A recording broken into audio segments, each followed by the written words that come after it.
not a bad way to start a Monday by sitting down at the kitchen table of Hampshire College astronomer Dr. Salman Hameed, Mr. Universe, and talking about all things astronomical. Everybody is talking about the impending eclipse, and we're going to talk a lot about it, especially next week, about the scientific discoveries that have happened amidst eclipses of the past. But there's something exciting happening with our astronomer friend this week. James Lowenthal. He's a fantastic speaker. He is Mary Elizabeth Moses Professor and Chair of Astronomy at Smith College.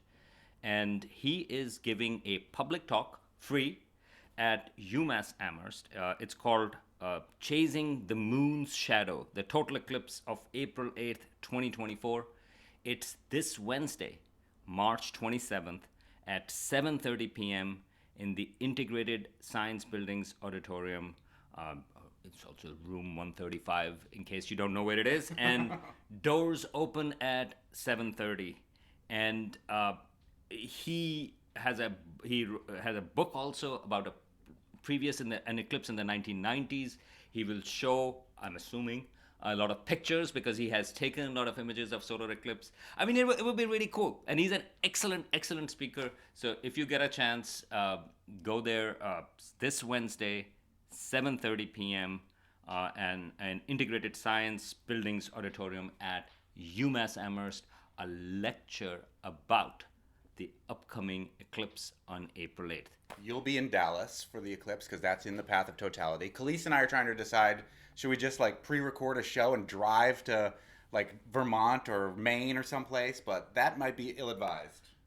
Well, I think if you leave, okay, don't tell anyone, okay? So this is what you should do. You should leave early morning. And the reason is because you don't know which roads are going to get packed up and stuff. Look for alternative routes as well. All you have to do, I mean, this is the wonderful, what should I say, that eclipse, you don't need money. Like, all you have to do is to look up. You don't need a hotel, you don't need anything. But you need to be in the path of totality. And so if you are stuck in a traffic jam, for example, but you are in the path of totality. Just get out. Just look up. You don't even have to get out. Just look up, right? But if you are 99%, with the sun is covered 99%, it's fine. And I know, I should plug, UMass is also doing public viewing. We are not in the path of totality But here. we're at like 95%. Yes. But you say 95% eclipse is like a kiss versus going all the way. Well, yes, that is exactly true. But again, you should come to UMass and Smith. I mean, I think a bunch of people are doing stuff here. But I think it's a really amazing thing. And this is the last solar eclipse for North America until 2044. And it's just a couple of minutes, but it's amazing. Oh, it's just like going all the way. If you know what I mean. And James Lowenthal's lecture at UMass is this Wednesday. But we are going to talk about the moon once again. Yes, so we have been bringing up the issue of humans are planning on going back to the moon. There is a lot of... It's trash day here in Amherst, and Wookie the dog is responding to the recycling being picked up. And so we have been talking about the moon, and one of the reasons is humans are planning on going back, and it's going to set the precedence of how humans are going to be in outer space, what kind of values we will be bringing up. And this is going to happen pretty soon. In the next 5-6 years, we expect that NASA will have astronauts over there. There is a good chance that China will have taikonauts over there. And if you're thinking, 5-6 years, wow, that's a long time.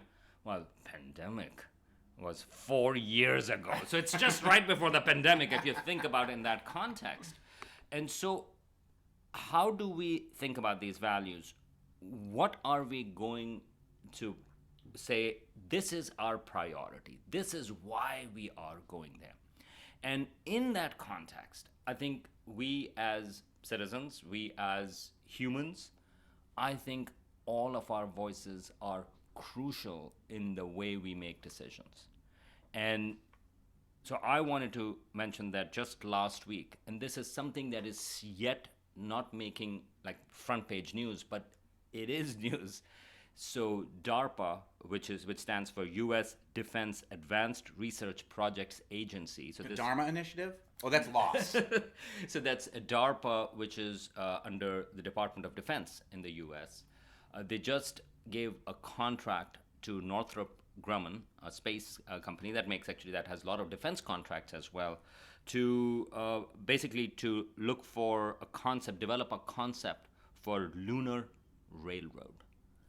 The concept sounds cool. That's exactly the point. These things would sound cool, but we also have to look at, okay, so who's doing it and why? Yeah. So in theory, everybody says, well, this is all for peaceful purposes. And the way Northrop Grumman last week, in their press release, the way they said that was the envisioned lunar railroad network could transport humans, supplies, and resources for commercial ventures across the lunar surface, contributing to a space economy for U.S. and international partners. Now, okay, that's okay. But you will notice that there is an element in there, and that is about space economy as well. Mm-hmm. And it's about U.S. and international partners. What I am seeing here is that there are, normally you think about the moon and you think about NASA. And yes, historically, a lot of the early explorations were defense led, but then NASA was a civilian agency that formed in, I think, 1958 or 59, with an explicit thing like, well, this is going to be a civilian venture, and it's going to be open and all of those things. Now we are seeing back the defense taking a lead, or trying to take a lead on space exploration and going to the moon. And part of this tension is coming from the creation of Space Force. Which sounded ridiculous at the time, but is becoming less and less ridiculous in the rhetoric of Space Force. And that is the problem. Like, once you create the thing, I actually never thought it was ridiculous, because once you do it, once you create something, then initially, however ridiculous it might be, then it seeks a purpose for its existence. Every hammer needs a nail. That's exactly you create the hammer, it's going to find the nail. And so now there are arguments. In fact, I was showing you, Monte, just last week in Space News, there's an op-ed that actually says the future of the Space Force isn't on Earth, it is in the solar system. And what it argues is that, yeah, Space Force should take lead in space exploration. And the reason is that you need to protect space commerce and U.S. and allies' commercial interests in space. Nothing to do with science, nothing to do with the sheer human, I guess we've always had a mix of too much commerce and greed with our need for exploration, but diminishing the role of science and increasing the role of capitalism. And that is one of the problems, because, you can imagine that the moon can be a place for scientific research. There is phenomenal science to be done over there. You have the far side of the moon that is perfect for radio telescopes. In fact, there are people who have already designs for it, and for decades, that this would be an amazing place. You just think about, we talk about the discovery of water ice on the moon in the craters that has gathered for hundreds of millions and billions of years. And if you look at some of the documents that come out from space exploration, including NASA's, they say, well, that would be great for, of course, for drinking, but also to use as a fuel. And I can imagine some of the planetary astronomers and geologists sort of squirming, because just think about the information those kind of water samples actually contain, collected over hundreds of millions and billions of years, because they are in the shadowed regions of the craters in the north and south pole of the moon. So there are amazing, and of course the moon also provides you with an amazing history of the solar system.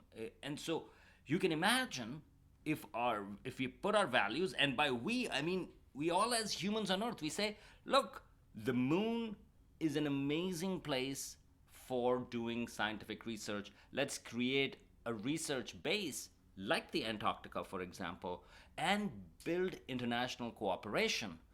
There are some people that have argued that this was a perfect next step from the collaborative international space station, which is a great example that even with the Ukraine war going on, Russia and the US are still actually cooperating on the international space station. And so the moon can be, it's one of those things that we decide what humans' future is going to be. We decide how humans are, whether we look for the better side or the worst side. And so if we say like, well, moon is a great place for international collaboration for science, then that's what it becomes.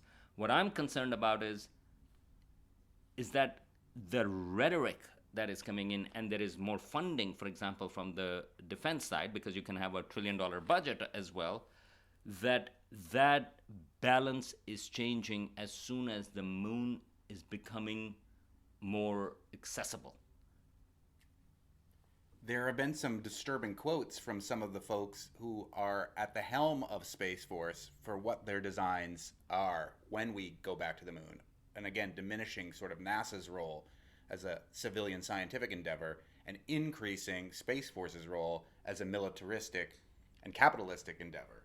Right. I mean, so first of all, I mean, China is again being used as a foil. And we don't know what China is thinking. So yeah, that is always there.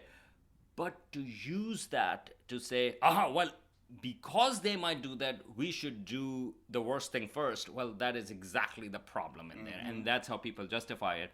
So I should mention that there is a memorandum of understanding between NASA and Space Force already, which actually says that the military branch, this is the Space Force, sphere of influence will extend to 272,000 miles and beyond, at least to the far side of the moon. A more than 10-fold increase in range and 1,000-fold expansion in service volume. This is in the memorandum of understanding saying that Space Force is going to have the sphere of influence. And then one of the biggest proponents... So wait, let me just stop you right there. Yeah. That means that Space Force is in control of everything between here and the far side of the moon? Well, they want, which is called, they call it the cislunar space between here and the moon. They want, I mean, that is the idea that they want to control the space in between. Now, I should mention, militaries and other world militaries as well, not just the US, in the low Earth orbit, they play a dominant role because they think that satellites, for example, are crucial to communications, are crucial for troop movements on Earth. But now that range, so from lower Earth orbit, this is where this comes in. This is around 22,000 miles, all the way extending out to, actually, or even less than 22,000 miles, but that's the where the geostationary satellites come in, all the way extending 10-fold more to the moon. They think that entire space should be under the auspices or under jurisdiction of Space Force. That is one of the ideas in there, not NASA. And I just wanted to mention, so this is not something that is coming like, oh, this is from some conspiracy sites and things like that. So this was in the Memorandum of Understanding. And then the number 2 person, the Deputy Commander of U.S. Space Command, he actually recently retired. He's from Massachusetts, General John Shaw. He's a huge proponent of Space Force really taking control of space exploration. And he says, NASA is a research and technology organization. It has little incentive to develop, open, and protect new areas for commercial exploitation.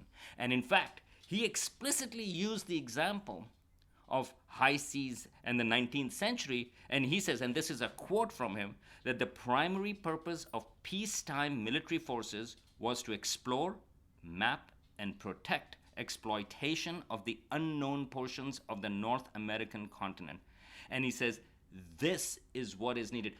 Space Force should be leading the thing, and again, once again, protecting the commercial interest, the commercial exploitation of resources for American interests. And they even said exploitation, which is interesting use of words there. If you're going to try to convince people, I would choose different words, perhaps. And for 19th century. Yeah. I mean, Monte, we've talked about the American buffalo. We've talked about Ken Burns' documentary on PBS. I finally watched the first half of it. Which is amazing. People should go and watch it because, again, if you are going for commercial benefits, this is the case. I mean, he explicitly used the example of the unknown portions of the American continent, which were not unknown to the people who actually lived there. Yeah. They were very known because they were there. But the logic from that, the way the buffalo got extinct, and this is just one example, that is very different from a lot of people, the way they think about space exploration. When they think about space exploration, they think about, oh, for example, Star Trek, oh, we are doing exploration for the sake of exploration. Oh, we are exploring new worlds, right?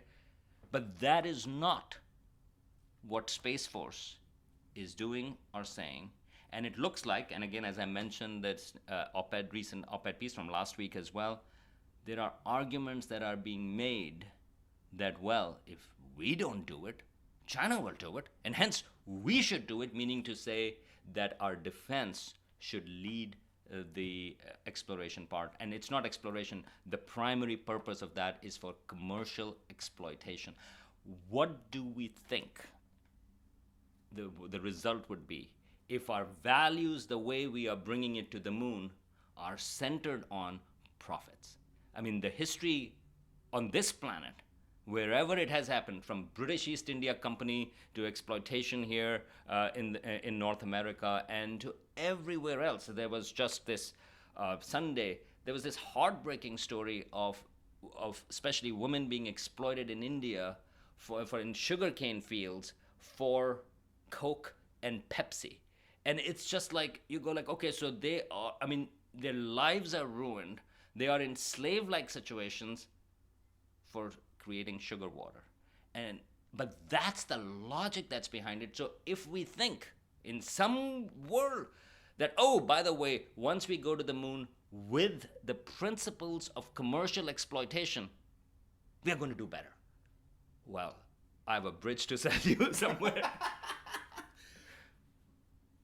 NASA is to Star Trek as Space Force is to the intergalactic empire in Star Wars. Okay, I didn't say that, but sure. No, but I mean, Gene Roddenberry did wanted to have a Creator of Star Trek. Creator of Star Trek. He wanted to have a positive, humanistic view of the universe. He was very explicit about it, and he was making the show in the 1960s. And at that time, at the height of the Cold War, he had a Russian on the deck of the starship. It was Martin Luther King Jr.'s favorite TV show. Because of Uhura, an African-American character in there. He had an Asian character in there. He was very explicit about that the future can be bright if we get the right values. And I think it goes back to this issue, what values we bring to the moon. So George Lucas just made a lot of toys. And all of his evil characters were British.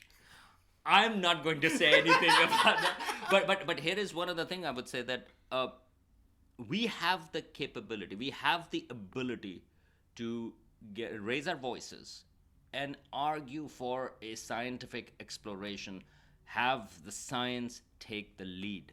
Do not fall under, as you also said, hey, railroad on the moon, sounds cool. Yeah, but underneath it, there may be a lot of things that are not cool. And so keep your eyes open.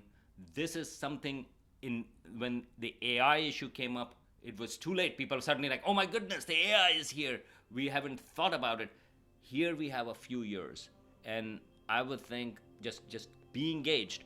Look for the second line beyond the very sexy headline that comes up. Look underneath what is in there. If you hear commercial exploitation, defense, just run. To raise your voice.